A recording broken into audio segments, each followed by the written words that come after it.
3 weeks into the experiment, my uncle called me. He had been a Windows user for 30 years, retired electrician, not a tech guy, never once asked me what operating system he was running. And now, on a random Tuesday afternoon, he called and to tell me he had figured out how to install software on his own, without me, and that he wanted to know why nobody had told him about this sooner. That call stopped me cold, because that was not the reaction I expected. Not even close. His name is Gerald. He is 68 years old. He lives alone in rural Ohio. His last computer was a Windows 10 laptop that started showing him upgrade notices for Windows 11, a machine it could not officially support. He brought it to me, frustrated, convinced he needed to spend money on a new PC. I told him to give me a week. I wiped the machine, installed Linux Mint, handed it back and said nothing except, try it for 30 days. What happened over those 30 days is something I have been thinking about ever since. Because Gerald is not a test case. Gerald is every person in this audience who has been told that Linux is too complicated, too strange, too different, and what his experience revealed about the state of Linux today, about what Microsoft has quietly done to its most loyal users, and about who this software is actually built for. Stay with me, because by the end of this video, there is a specific moment from day 22 that I think will change how you think about this entirely. Here is the number you need to understand before anything else. Windows 10 is still running on approximately 240 million PCs worldwide. 240 million. And on October 14th, 2025, Microsoft ends support for Windows 10. That means no more security patches, no more bug fixes, no more protection against the exploits that criminals update and sell like software products. 240 million computers, most of them perfectly functional, many of them owned by people exactly like Gerald, retired, on fixed incomes, not looking to spend $800 on a new machine simply because a corporation decided their hardware was no longer welcome. Microsoft's own minimum requirements for Windows 11, specifically the TPM 2.0 chip requirement, locked out a massive share of the installed base. Independent hardware analysis firms estimated that hundreds of millions of existing PCs could not meet those requirements at launch. StatCounter data consistently shows Windows 10 holding over 60% of the Windows market share. These are not fringe machines. These are real computers owned by real people. And here is what makes this more than a software story. Microsoft announced that it would offer extended security updates for Windows 10 users for $30 per year per device. That is right. The company that built the operating system you have been using faithfully for a decade will now charge you annually just to keep it safe. Not to upgrade it, not to improve it, simply to maintain the baseline protection they previously provided as part of the product you already own. That decision did not go unnoticed. Downloads of Linux distributions, Mint, Ubuntu, Zorin OS, all saw measurable spikes in the months following that announcement. The Linux Mint project publicly acknowledged increased download activity. The community noticed. The question is whether regular users noticed. Gerald had no idea any of this was happening. He just knew his computer was pestering him. And I knew that his computer was perfectly capable of running something better. The story of what happened next says more about the current state of desktop Linux than any benchmark test or developer forum debate ever could. But first, you need to understand how we got here. Linux has existed since 1991. Linus Torvalds, a 21-year-old Finnish computer science student, posted a message to an online forum announcing he was working on a free operating system.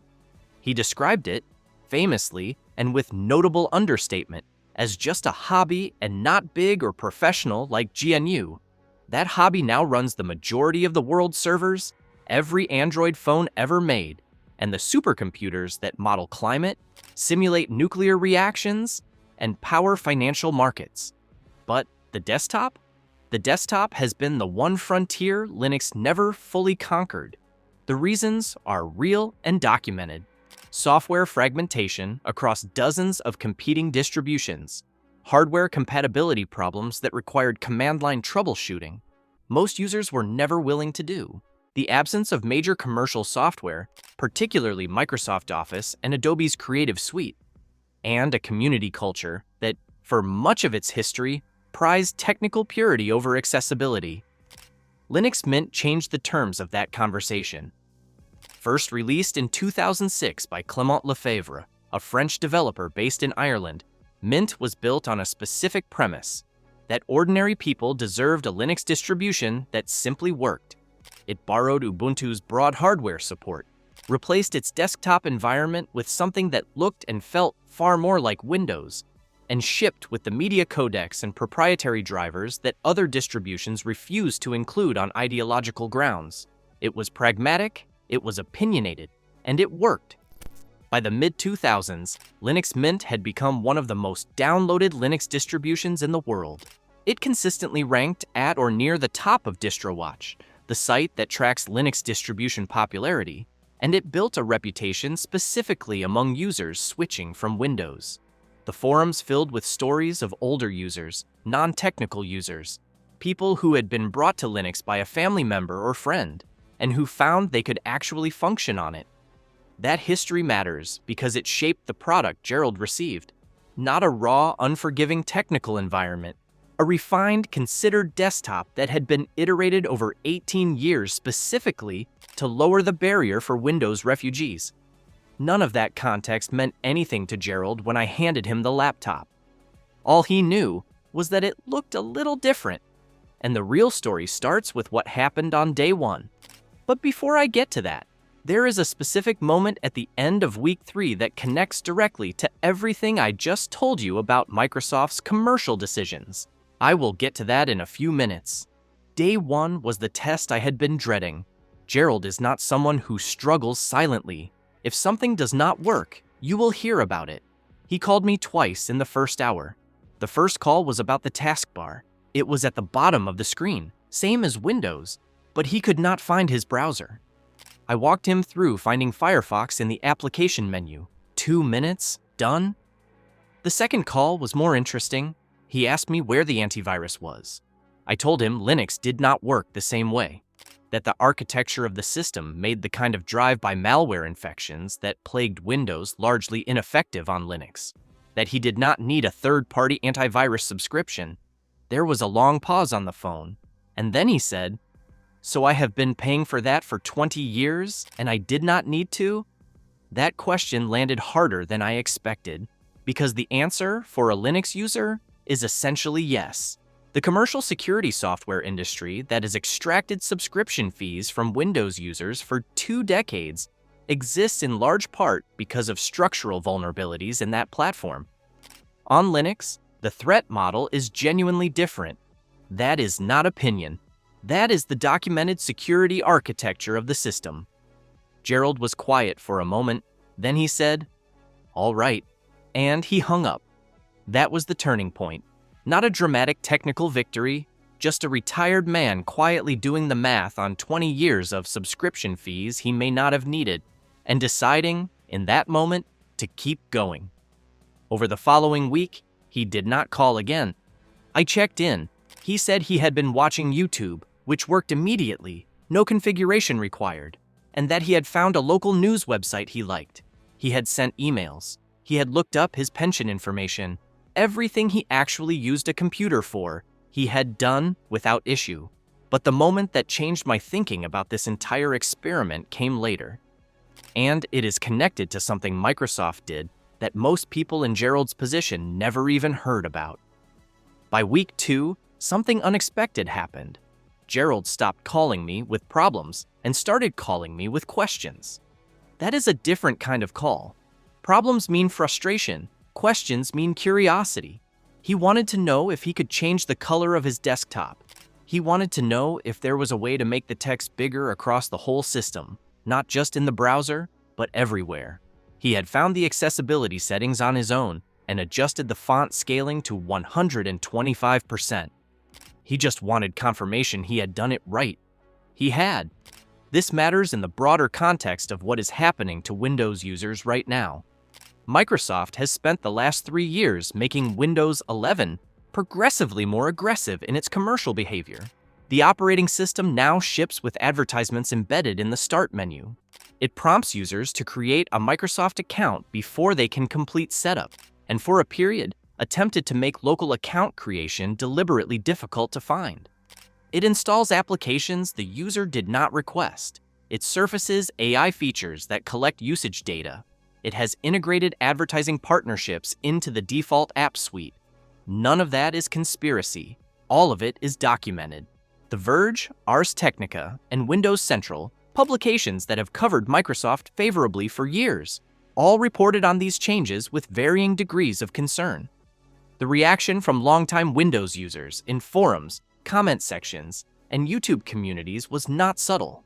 For the demographic watching this video, people in their 40s, 50s, and 60s who remember when software companies built products and sold them rather than building audiences and monetizing them, this felt like a betrayal, and the data reflects it. Google Trends data shows consistent growth in search interest for terms like Linux for beginners and switch from Windows to Linux across the 2023 to 2025 period. Something is shifting. Gerald did not know any of this, but he felt the downstream version of it every time his old Windows laptop interrupted him with a notification he did not ask for. On Mint, that did not happen. The machine was quiet. It did what he asked and waited. By day 20, he was using it for 2 to 3 hours a day. That was more than he had used the Windows laptop in months. And then came day 22. Day 22 is the moment I promised you at the start of this video. Gerald called me on a Sunday afternoon, not with a problem, not with a question. He called to tell me he had installed a new program by himself. Now, on its face, that sounds trivial. Installing software is something most of us do without thinking, but for Gerald, it represented something he had never done without help in 30 years of computer ownership. On Windows, he had always called me, or taken the machine somewhere, or simply gone without the thing he wanted because the process felt foreign and risky. He had been conditioned, over decades, to believe that computers were things that happened to him, rather than things he could direct. What he had done was open the software manager in Linux Mint, a graphical application store not unlike what you would find on a smartphone, searched for a program to play chess, found one, clicked install, entered his password when prompted, and watched it appear on his desktop. The entire process took under 3 minutes. He had done it while I was not available to help. He had figured it out on his own. His voice on the phone was not triumphant. It was something quieter than that, almost puzzled. He said, "I just wanted to see if I could." That sentence has stayed with me, because what Gerald was describing was not a technical accomplishment. It was the restoration of something, a sense of agency over a tool he had been using for 30 years, but had never really felt in control of. The complexity of Windows, the registry, the driver conflicts, the update loops, the antivirus subscriptions, the pop-ups asking him to sign in to services he had never requested, had not made him more capable. It had made him dependent. The Linux software manager gave him back a relationship with technology that was simple enough to be navigable without a guide. I want to be careful not to overstate this. Gerald also encountered real limitations during the 30 days. His bank's website worked fine. His email worked fine. YouTube and streaming services worked fine. But when he asked me about a specific Windows program his old hobby club used for managing a shared database, a program with no Linux equivalent and no viable open source substitute, the answer was genuinely complicated. We ended up configuring a Windows compatibility layer called Wine, and it worked, but it required my involvement. That was a real limitation, not a fatal one, but real. The 30 days did not turn Gerald into a Linux evangelist. He is not going to start a YouTube channel. But at the end of 30 days, when I asked him directly whether he wanted to go back to Windows, he said no. Simply and without hesitation. No. That answer came from a man who had never once expressed a preference about software in his life. It meant something. So what does Gerald's experience actually tell us? and what does it not tell us? The optimistic case is real. For a significant category of users, retired or semi-retired, using their computer primarily for browsing, email, streaming, and light document work, modern Linux distributions like Mint represent a genuinely viable alternative to Windows. The hardware compatibility story has improved dramatically over the past 5 years. The software library, particularly for everyday consumer tasks, is more than adequate. The security model is structurally different from Windows in ways that measurably reduce exposure to common threats. And the absence of commercial surveillance and embedded advertising means the experience is, simply, cleaner. Linux Mint specifically has been refined over 18 years for exactly this use case. The Cinnamon desktop, Mint's default interface, is deliberately familiar to Windows users. The software manager makes application installation accessible to non-technical users. The update manager is straightforward and non-disruptive. For Gerald's specific use case, on his specific hardware, it performed better than what he replaced. The honest case for skepticism is also real. If you are heavily invested in Windows-only software, certain professional applications, specialized industry tools, specific games, Linux will create friction. Wine and compatibility layers have improved, but they are not seamless, and some software simply will not work. If you are in a household or organization where file format compatibility with Windows users matters constantly, there are edge cases that will irritate you. If something breaks at the hardware level, a driver conflict, a firmware issue, the path to resolution often runs through terminal commands and online forums, and that path is not friendly to everyone. The broader adoption question is also genuinely complicated. The Linux desktop market share has hovered between 2 and 4% of the global PC market for over a decade. It has grown, particularly with Steam on Linux and the Steam Deck's adoption of a Linux-based operating system, proving that gaming on Linux was viable. But the honest answer is that Linux on the desktop has not broken through to mainstream adoption despite decades of genuine improvement. The reasons are partly historical, partly commercial. The absence of Microsoft Office as a native application remains a real barrier for many professional users, and partly inertia. None of that changes what happened with Gerald. His computer works. He is comfortable. He is not spending money on antivirus subscriptions. His machine, which would have become effectively unsupported under Windows in 2025, now has a viable long-term future. For a 68-year-old man on a fixed income in rural Ohio, that outcome is not a minor thing. That is a concrete, meaningful improvement in his daily life delivered by free, open-source software maintained by a global community. That is worth saying plainly. What it means for you depends entirely on what you actually use your computer for. And that is the question we are going to dig into specifically in the next video. Gerald did not call me again after day 22, not because anything went wrong, because nothing needed fixing. That call, the one where he told me he had installed a chess program by himself, quietly on a Sunday afternoon, just to see if he could, is the moment I keep coming back to. Not because it was dramatic, because it was the opposite of dramatic. It was ordinary. A 68-year-old man who had owned computers for 30 years, doing something simple that he had never once been able to do on his own. That is not a victory for Linux. That is an indictment of how complicated the alternative had become. If this video made you genuinely curious about making this switch yourself, or if you are not sure yet whether your specific setup would survive the move, the next video in this series is going to address that directly. We are going to walk through the exact checklist I use before recommending Linux to anyone: hardware compatibility, software substitutes, the specific situations where Linux will serve you well, and the specific situations where it will frustrate you. We built that checklist over 2 years of doing this with real people. It is the most practical 30 minutes we have produced. If you are sitting on a Windows 10 machine right now, watching a countdown clock to October 2025, trying to decide whether to buy new hardware, pay Microsoft for extended support, or try something different, that video is the one you need to watch next.